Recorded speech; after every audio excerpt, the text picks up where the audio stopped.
Hi all, welcome to reel talks with അഖില.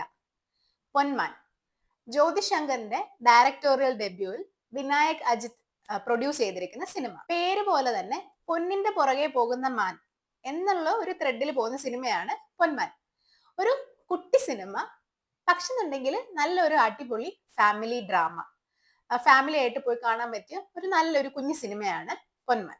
ഇത് ജ്യോതിശങ്കറിന്റെ directorial debut ആണ്. ആള് ആർട്ടും സിനിമയിൽ പല പല മേഖലകളിൽ നേരത്തെ വർക്ക് ചെയ്തിട്ടുള്ളതാണെന്നുണ്ടെങ്കിൽ ഡയറക്ടോറിയൽ ഡെബ്യൂ ആണ്. പക്ഷെ എന്നുണ്ടെങ്കിൽ ഫസ്റ്റ് മൂവി ആണ് ഡയറക്ട് ചെയ്യുന്നത് എന്നുള്ളൊരു തോന്നലും നമുക്ക് വരില്ല. കാരണം അത്ര പെർഫെക്റ്റ് ആയിട്ട് പുള്ളിയുടെ ഡയറക്ഷൻ ഇതിൽ നമുക്ക് കാണാൻ സാധിക്കുന്നുണ്ട്. സിനിമാറ്റോഗ്രഫി ചെയ്തിരിക്കുന്നത് സനു ജോൺ വർഗീസും കഥ തിരക്കഥ ചെയ്തിരിക്കുന്നത് GR ഇന്ദുഗോപൻ, ജസ്റ്റിൻ മാത്യു എന്നിവരും ചേർന്നിട്ടാണ്. ഇത് മൊത്തത്തിൽ കൊല്ലം റിലേറ്റഡ്, അങ്ങനെ കൊല്ലംകാർക്ക് കൂടുതൽ കണക്ട് ചെയ്യാൻ പറ്റുന്ന രീതിയിൽ സ്ഥലങ്ങളും കാര്യങ്ങളും ഒക്കെ അങ്ങനെ കണക്ട് ചെയ്യാൻ പറ്റുന്ന രീതിയിലുള്ള ഒരു സിനിമയാണ്. ഈ സിനിമ തുടങ്ങുന്നത് തന്നെ ഒരു കൊല്ലത്തിന്റെ ഇപ്പം ലൈറ്റ് ഹൗസും തങ്കശ്ശേരി ആർച്ചും അങ്ങനെയുള്ള റെയിൽവേ സ്റ്റേഷൻ ആയാലും അങ്ങനെ എല്ലാം കൂടെ കാണിച്ചുകൊണ്ടുള്ള ഒരു പാട്ട് വെച്ചിട്ടാണ് സിനിമ തുടങ്ങുന്നത് തന്നെ. കൊല്ലം കണ്ട നില്ലം വേണ്ട എന്ന് നമ്മൾ കേട്ടിട്ടുള്ളതാണ്. അപ്പൊ അങ്ങനെ പോകുന്ന ഒരു പാട്ടിലാണ് ഈ സിനിമ തുടങ്ങുന്നത്. നല്ല പാട്ടാണ്, നല്ല രസമുണ്ട്.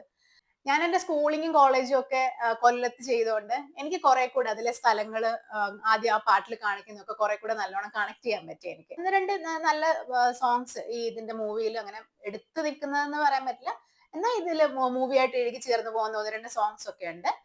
മ്യൂസിക് ചെയ്തിരിക്കുന്നത് ജസ്റ്റിൻ വർഗീസ് ആണ്.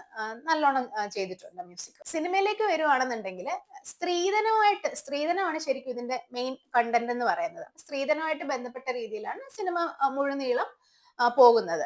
പക്ഷെങ്കിൽ അത് എടുത്തിരിക്കുന്ന രീതി എന്ന് പറഞ്ഞാൽ, അല്ലെങ്കിൽ ഒരു സ്ത്രീധനം എന്നുള്ളൊരു വിഷയം അത് നമുക്ക് മുന്നിലേക്ക് പ്രസന്റ് ചെയ്തേക്കുന്ന രീതി എന്ന് പറഞ്ഞു കഴിഞ്ഞാൽ നമ്മൾ ഇതിന് മുന്നേ അങ്ങനെ കണ്ടിട്ടൊന്നും ഇല്ലാത്തൊരു രീതിയിൽ, ഒരു വേറിട്ടൊരു രീതിയിൽ, അല്ലെങ്കിൽ ഒരു പുതുമയുള്ള രീതിയിലാണ് ഈ ഒരു വിഷയത്തെ ഇവര് പ്രസന്റ് ചെയ്തിരിക്കുന്നത്.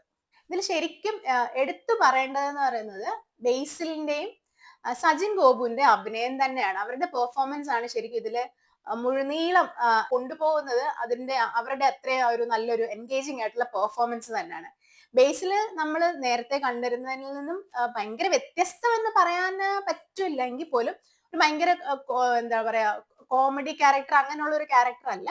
പക്ഷെ ഉണ്ടെങ്കിൽ അത്യാവശ്യം നല്ല കോമഡി ഉണ്ട്, ഹ്യൂമർ ഉണ്ട്. എന്നാൽ അത്യാവശ്യം നല്ല ഇമോഷണലി എന്താ പറയാ എൻഗേജിങ് ആയിട്ടുള്ള ഒരു ക്യാരക്ടറാണ് ബേസിൽ ഇതിൽ ഹാൻഡിൽ ചെയ്തേക്കുന്നത്. നല്ല തന്മയത്വത്തോടു കൂടി തന്നെ അത് എങ്ങും ഓവറാക്കി നമുക്ക് അയ്യോ എന്നുള്ളൊരു തോന്നൽ വരുത്താതെ നല്ല കറക്റ്റ് ആയിട്ട് പെർഫെക്റ്റ് ആയിട്ട് ബേസിൽ അത് ചെയ്തിട്ടുണ്ട്. ചില സീൻസ് ഒക്കെ ഭയങ്കര ഇമോഷണലി ഉള്ള ഡയലോഗ്സും കാര്യങ്ങളും, അല്ലെങ്കിൽ ചിലത് ഭയങ്കര ഇൻസ്പിറേഷൻ തരുന്ന പോലെ, മോട്ടിവേഷൻ തരുന്ന പോലത്തെ ചില ഡയലോഗ്സ് ഒക്കെ കേൾക്കുമ്പോൾ നമുക്ക് നല്ലൊരു ഇംപ്രസീവ് ആയിട്ടുള്ള ഒരു രീതിയിലാണ് ബേസിൽ ഇത് ചെയ്തിട്ടുണ്ട്. പിന്നെ സജിൻ ഗോപുവിന്റെ കാര്യം എടുക്കുകയാണെന്നുണ്ടെങ്കിലും നമ്മൾ അംബാനിൽ നിന്ന് നേരെ ഈ ഒരു ക്യാരക്ടറിലേക്കാണ് വരുന്നത്. ഭയങ്കര എന്താ പറയാ, അംബാനിൽ ഭയങ്കര കോമഡി ക്യാരക്ടർ ആയിരുന്നുണ്ടെങ്കിൽ ഇതിലെന്ന് വെച്ച് കഴിഞ്ഞാൽ ഫുള്ളി ഭയങ്കര സീരിയസ് ആയിട്ടുള്ള ഒരു റോള്, അല്ലെങ്കിൽ ഒരു നെഗറ്റീവ് ഷെയ്ഡ് വരുന്ന ഒരു റോള് എന്നുള്ള രീതിയിലാണ് പുള്ളി ഇതിൽ ചെയ്തിരിക്കുന്നത്.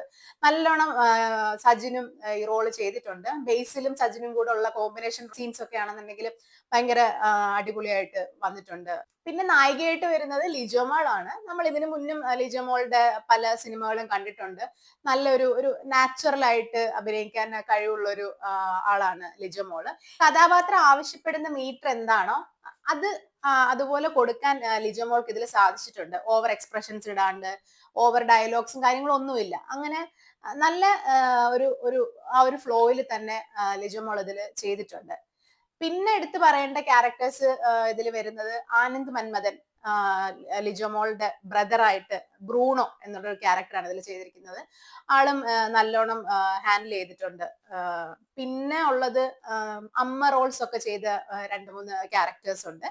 അവരുടെ ഭാഗം നല്ല ഭംഗിയായിട്ട് ചെയ്തിട്ടുണ്ട്. പിന്നെ സിനിമയില് പെട്ടെന്ന് സ്ട്രൈക്ക് ചെയ്യുന്ന പോലെ തോന്നുന്നത് ഇതിലെ ക്യാരക്ടേഴ്സിന് കൊടുത്തിരിക്കുന്ന പേരുകളാണ്. എനിക്ക് തോന്നുന്നു ബേസിലിന് മാത്രമേ ഉള്ളൂ സാധാ ഒരു പേര്, അജേഷ് എന്നുള്ള ഒരു പേരുള്ളത്. മറ്റുള്ളവരുടെ പേരൊക്കെ കുറച്ച് വെറൈറ്റിയാണ്. ഇപ്പൊ ലിജോമോളുടെ പേരാണെങ്കിൽ സ്റ്റെഫി ഗ്രാഫ്, പിന്നെ സജിന്റെ പേരാണെന്നുണ്ടെങ്കിൽ മരിയാനോ, അതുപോലെ ആനന്ദ് മന്മഥൻ ഉണ്ട്, ലിജോ മോളുടെ ബ്രദർ ആയിട്ട് ചെയ്തിരിക്കുന്നത്. ആളുടെ പേര് വരുന്നത് ബ്രൂണോ. അങ്ങനെയെല്ലാം വെറൈറ്റി പേരുകളാണ്. പിന്നെ കൊല്ലംകാർക്ക് വെച്ചിട്ടുണ്ടെങ്കിൽ ഈ പേരുകളൊക്കെ, അമ്മയുടെ പേരുണ്ട് ആഗ്നസ്. അപ്പൊ ഇതൊക്കെ ശരിക്കും നമുക്ക് കൊല്ലം സൈഡിലോട്ടൊക്കെ ആളുകൾ കാണുന്നുണ്ടെങ്കിൽ കുറച്ചുകൂടെ പെട്ടെന്ന് സ്ട്രൈക്ക് ചെയ്യുന്ന പേരുകളായിരിക്കും. പിന്നെ ഉള്ളത് ദീപക് പറമ്പലുണ്ട്. അത് നല്ല രസമുണ്ട്. ഒരു യേശുക്രിസ്തു ആയിട്ടൊക്കെ ഉള്ള ഒരു ഡ്രാമ ചെയ്യുന്ന ഒരു സീനൊക്കെ ഉണ്ട്. നല്ല ആള് ഹെയർ സ്റ്റൈലൊക്കെ വേറൊരു രീതിയിൽ ചെയ്തിട്ട് നല്ല നല്ല രസമായിട്ട് പുള്ളി അത് ചെയ്തിട്ടുണ്ട്.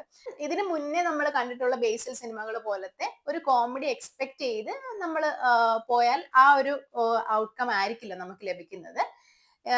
ഇതൊരു നാച്ചുറൽ ആയിട്ടുള്ള കോമഡി, അല്ലെന്നുണ്ടെങ്കിൽ നമ്മുടെ എന്താ പറയാ, ശരിക്കും നമ്മുടെ ഡേ ടു ഡേ ലൈഫിൽ, അല്ലെങ്കിൽ ഒരു ഒരു മിഡിൽ ക്ലാസ് അല്ലെങ്കിൽ ഒരു ലോവർ മിഡിൽ ക്ലാസ് ഫാമിലിയിൽ നടക്കുന്ന ഒരു കഥ പോലെയാണ് ഇത് പോകുന്നത്. അപ്പം അങ്ങനെയുള്ള ഒരു അന്തരീക്ഷത്തിൽ നടക്കുന്ന ഒരു റിയലിസ്റ്റിക് ആയിട്ടുള്ള കുറച്ച് ഡയലോഗ്സും അതിൽ നിന്നുണ്ടാവുന്ന കോമഡിയും അങ്ങനെയൊക്കെയാണ് ഈ സിനിമ പോകുന്നത്. അല്ലാണ്ട് ഒരു നോർമൽ, അല്ലെങ്കിൽ ലൈക്ക് നമ്മൾ പ്രീവിയസ്ലി കണ്ടിട്ടുള്ള ബേസിലിന്റെ കോമഡി ഫിലിംസ് എന്നുള്ള രീതിയിൽ അല്ല ഈ സിനിമ പോകുന്നത്.